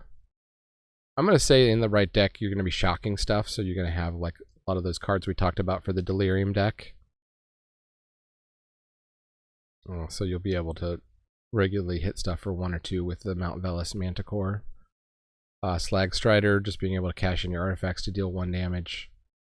There are plenty of X1s running around, so these things that hit X1s are pretty good. Or at least decent, I'd say. Unholy Heat we talked about. It's like the shock with upside. Mind Collapse. Again, these spells that where you just have the option to cast for free are generally pretty good. Kaleidoscorch, I think, is really good, even if you're only in 2 colors. Being able to use the removal twice is nice, even if it does cost you 5 mana the second time. Lightning Spear is really excellent. having played against it. That ability to sacrifice it to lightning bolt something is really good. Red also has these 2 pieces of artifact removal. Gorilla Shaman unfortunately only hits non-creature artifacts, so I would think of that more as a sideboard card. Maybe against these like token decks and stuff. But like Boros Modular is not going to work that, it's not going to work against. And then Mog Salvage, good for the Storm decks in the right matchup. Green is pretty weak here. You got Flourishing Strike at common, and I did put Blessed Respite here because it has some graveyard hate at instant speed. We have the fight spell that proliferates. Oh yeah. Forgot the fight spell that proliferates. So green's got 3 pieces of it's the best piece of removal. That is. Colorless removal. We got the thing that exiles a player's graveyard, which is meh. And then Monoscallion, you might be able to, ping a few things in the right +1/+1 counters deck. Not much to speak of there. Multicolors got really fantastic removal. We talked about all these cards, except for Vindicate, I think, which is a new print into Modern. Just destroy target permanent. You can blow up a land with it for 3 mana. It's pretty good. Fire and Ice has the deal 2 damage. Fight it as you choose for 2 mana, which is always a good effect. And then the Ruin part of Road to Ruin deals damage equal to the number of lands you control, which is generally a pretty good effect in Limited. Combat tricks. White has this Blacksmith skill. I think I didn't put it in the Orzhov Reanimator, but these decks where you're going to try to get out like a big creature, or like, there's some pretty big bombs at Rare and Mythic in this set. Having something in your hand that gives hexproof and indestructible feels pretty good once you get out your bomb. Even playing it like 1 turn off curve to hold up that white mana. Unbounded Potential is you're either going to be able to proliferate up all your modular creatures or your Outlast creatures and all the +1/+1 counters running around everywhere, or you're going to drop a bunch, 2 +1/+1 counters in white. And then Caprichrome, just put it here as a combat trick just because I like to consider flash creatures a combat trick. So this could come in and eat a 1/1, I guess, or eat something bigger if you have enough artifacts to devour. In blue, you got the bounce spell, which can wreck double block situations.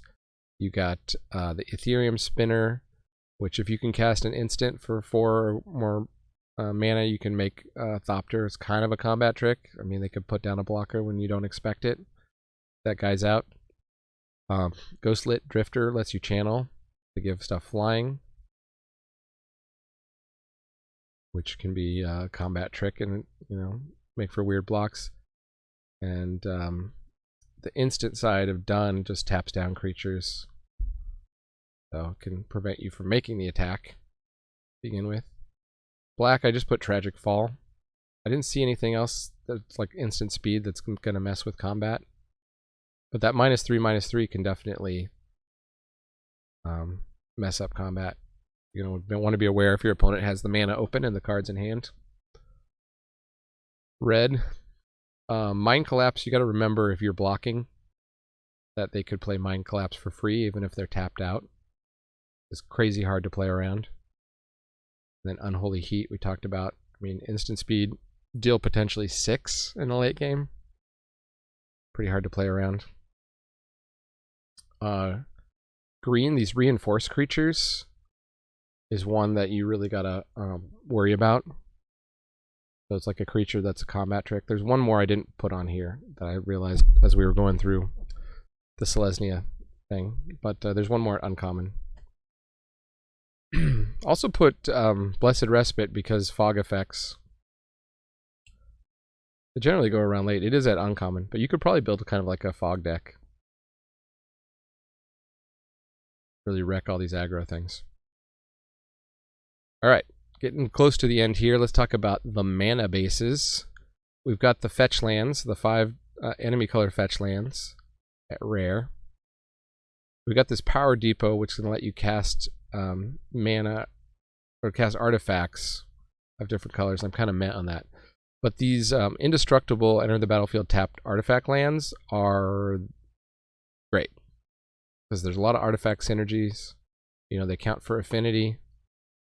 And they're great at fixing. And there's even this Sojourner's Companion here on the lower right, which has artifact land cycling. So you're going to be able to get that at common, the Salamander, and go get your lands. Got a couple creatures that tap for mana of any color, Rifzo or Ornithopter. If you're lucky enough to get Sanctum Weaver at rare. Yavimaya Elder.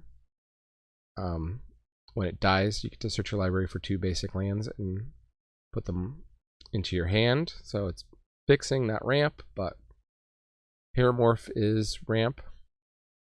Double ramp, although a little bit slow. Road to Ruin is ramp and fixing. And then there's all these basic land cycle here. That's going to help you fix your mana. So overall, as I said when we talked about the 5-color archetype, just crazy good fixing in this format. You can feel very comfortable making some strong splashes, so you can draft accordingly. And there's also a bunch of stuff that creates treasure. Oh yeah. Tireless Snacker. This artifact enchantment removal drops a treasure token. Blue-Eyed Cobra at common. Dies into a treasure token. Strike it rich. Makes a treasure. Your favorite coin flip guy. Treasure. Burning Aerialist comes with a treasure. So, you know, obviously green is the strongest in terms of the fixing. You're seeing more green represented here. But by no means are the other colors without options. Alright, everybody's favorite part, the top commons. I ran out of time to do top uncommons. It would mostly be the gold uncommons anyway. I've only played the set a tiny bit and watched a little bit of videos. Looking back at my other stuff, I mean, don't take this for gospel later in the format. Go do a little bit more research, but just based on what I think fits a lot of different archetypes, these are cards that I'd be targeting. For white, I like this 2/2 Knighted Mirror. It just kind of crosses lots of archetypes. It's a good solid creature. It's kind of got a combat trick built in. When I played against it, it was really hard to defend against or attack into because of that. Piercing Rays, I like the exile effect, even though it is kind of bad removal in a sense. The sorcery speed, but just I think the exile is important in this format. And I think there are going to be enough of those modular decks running around that Piercing Rays is going to be relevant. This is fairly cheap. Lens Flare a lot of times will be even cheaper, but it doesn't deal with the modular threats. Blue, I like this Burden Aerialist. We saw flyers, making tokens, making artifacts. Kind of has a payoff for sacrifice. Parcel Beer is a clue and an artifact creature. As you remember, the Delirium deck likes stuff that's artifact and creature that's like double typed. Suppose you can just sack it to draw a card. Like Fail Case, a 2/1 you can sack to draw a card. And then I like So Shiny as the common removal. It's your only hard removal in blue, so I think you'll probably just try to grab as many of those as you can. Bone Shards is a super enabler of all the sacrifice and discard stuff across all the black archetypes. It is destroy, not exile, so that brings it down a notch. Similarly, Tragic Fall is brought down a little bit by that, but Tragic Fall is great because of the instant speed, and then the potential to just remove anything in the late game. And then World Weary. I just like all the removal. I think, you know, hard to go wrong in Limited by stacking up a ton of removal, especially early in the format before you know what's really like the most best value creatures. You can see what your take is. I mean, the set seems pretty synergistic. It's definitely going to reward you if you can kind of draft toward the synergies. Cards get better combining with other cards. Of course. Yeah, there's a couple of strong synergies here. I don't know. That's hard for me to tell you which one's the best without playing. I know you like this one, Lightning Spear. Yeah. This is your traditional like equip +1/+0 and trample, equips for 1. Plus that ability to pay 3 and sacrifice it to deal 3 damage. It's just so good. Yeah. I like Lightning Spear a lot. Unholy Heat is I pick for like the kind of the straight up instant speed removal.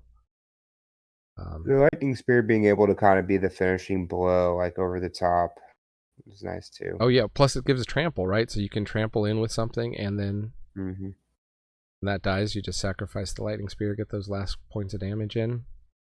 Yeah. And then it was tricky to kind of like look through the creatures. I wanted to get at least one red creature here. I think modular is really good across the red formats. It's also an artifact creature, so it supports the delirium thing. It's kind of got a payoff for storm here. When you cast a spell other than your first spell, you put a +1/+1 counter on Arcbound Tracker. So I just liked Arcbound Tracker as something that seems to play well across all the red archetypes. So that's my bet for red commons. Come and leave a comment a few weeks later after you've played this a bunch and let me know what I got wrong or what I got right. There was some I got right on Strixhaven that other other Magic commentators did not, so I was patting myself on the back. Chatterstorm I think is going to be strong. I'm going to wait until somebody proves me wrong on that. Jewel-Eyed Cobra. I mean, Chatterstorm works for a lot of the archetypes, right? It's tokens, sacrifice, fodder, squirrels. Jewel-Eyed Cobras, 3/1 Death Touch. Death Touch creature is always good and limited. Combos with the Smell Fear, too. The fight spell. Although it's a fight, not a bite, so you will have to sacrifice your Jewel-Eyed Cobra a lot of times. When it dies, you'll get a treasure. That's always good. The gold commons, I like Capture by Legax. We talked about that one under the Selesnya archetype. Removal. I'm going to play with Enchantress sub-themes. Plays with the +1/+1 counter themes. Storm God's Oracle is one I probably wouldn't have put on this list before I played against it, but having played against a deck that had multiple of them, it just was so hard to deal with. And Chrome Courier, 1/1 flyer that draws you a card with some card selection and sometimes is going to gain you 3 life. That seems pretty good to me.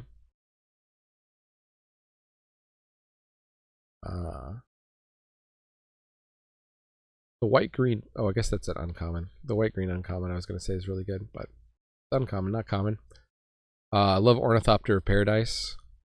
It actually plays with a lot of the archetypes in addition to just being a mana dork for 2, which is pretty good and limited. You can see how powerful this format is, and normally it would be like a 3 or 4 mana creature that could do that. The Mere Scrappling, I don't know if this is just a little underpowered or if it just synergizes with so many things that it's good. But there aren't a ton of colorless commons, so I'm putting it in here. I'm putting the Sojourner's Companion in here as 4/4 affinity for artifacts.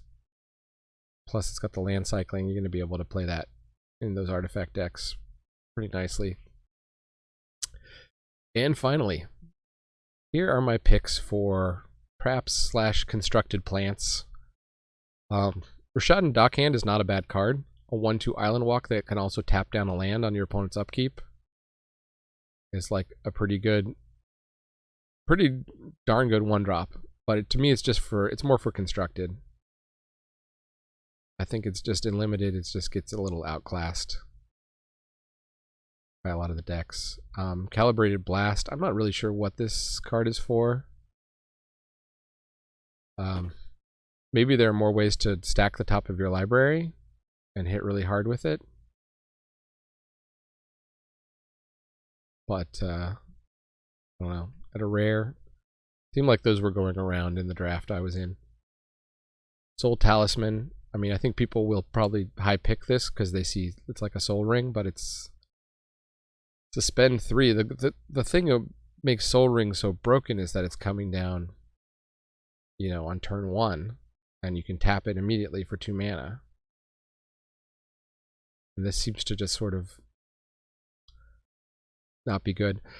The corresponding card to this is Mox Tantalite from Modern Horizons 1, which was like a Mox that did the same thing.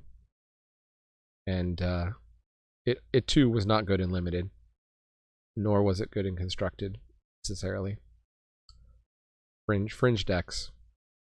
Void Mirror. I don't think you could bring this in out of the sideboard, but I don't think you're gonna high pick this in a draft. Similarly, Break the Ice.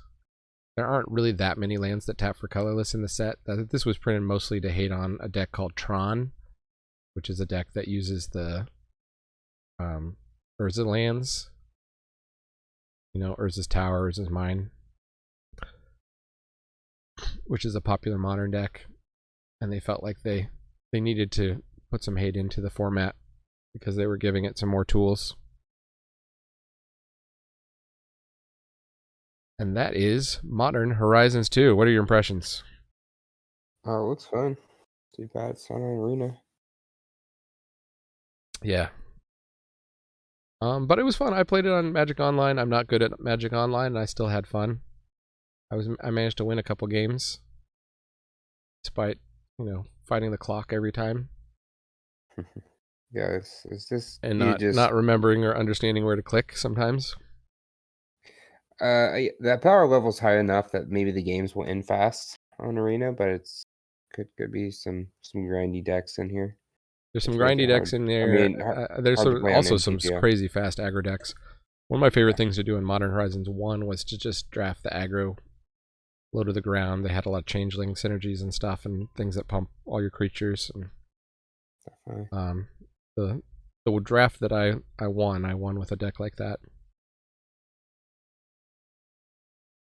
Modern Horizons 1 also had Snow, which was really fun. I drafted that a couple times. After I got beat by one that was really good, a guy actually got Merit Lage out against me. There's a card that if you play enough Snow permanents, you get to make a 20/20 flying indestructible demon called Merit Lage. The guy actually beat me with it, and I was like, I'm not mad. I'm just like, I'm having a great time getting destroyed by this 20/20 flyer. I can't believe your Snow deck went off to that extent.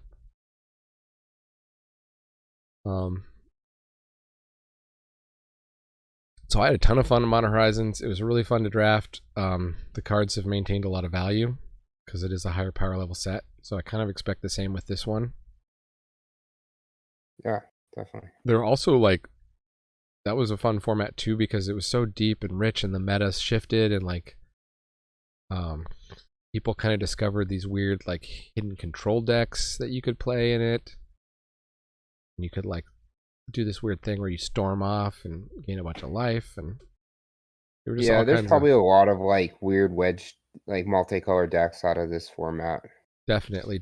You could see with the archetypes, like a lot of them combine really nicely, like the stuff on either side of the black archetypes or the white archetypes. Kind of has cross synergies. So looks pretty fun. Anyways, if you watched this far, leave a comment. Which school would you join? Obviously carried that over from Strixhaven.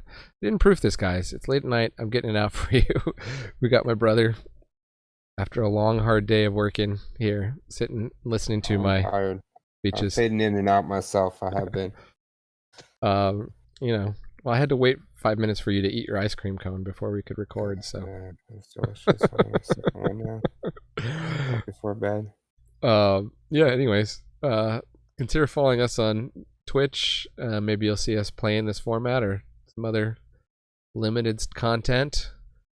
Small channel. All the likes and subscribes and stuff help.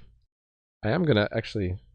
Speaking of Modern Horizons, I have a sealed box of Modern Horizons 1. I'm hoping I have some sealed stuff that I'm hoping to start giving away once I hit 100 subscribers, and I'm about 65 right now, so another reason to subscribe. If you've watched and listened this far, which statistically like 1% of people have watched to the end and are listening at this point, and I bet half of those are even asleep because they just left it on while they fell asleep.